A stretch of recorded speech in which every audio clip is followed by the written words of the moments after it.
Our U-City has stars and plaques that serve as like glimpses into our past and our future. Today's Walk of Fame feature is about a man who could tell tales and turn phrases. Here's author William Gass. William Howard Gass was born July 30th, 1924 in Fargo, North Dakota. My parents, in their infinite wisdom, got me out of there when I was 6 weeks old. By the time I was a junior or so in high school, I knew what I wanted to do.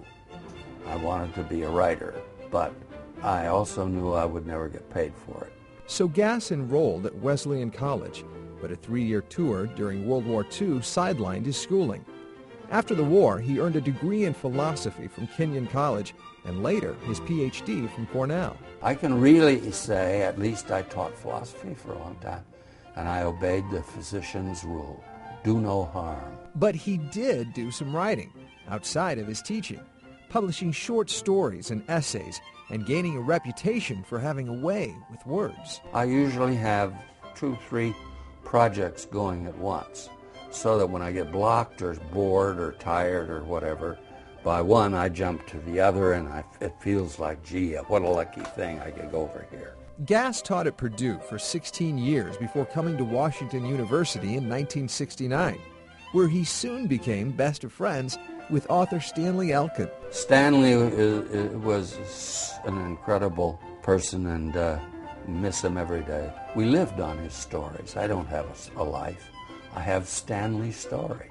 Gass is first to admit the writing process for him is arduous and sometimes grueling. And it's like putting a model Eiffel Tower together with toothpicks. It collapses all the time. So you fix it up and change it, so forth. Which explains why it took him 26 years to write his second novel, The Tunnel.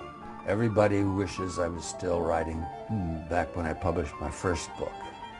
Well, back then he was good. Well, when I was back then, I wasn't any good. The Tunnel was released in 1995, with critics calling it a masterpiece. But for this master craftsman, he's always tinkering with his creations.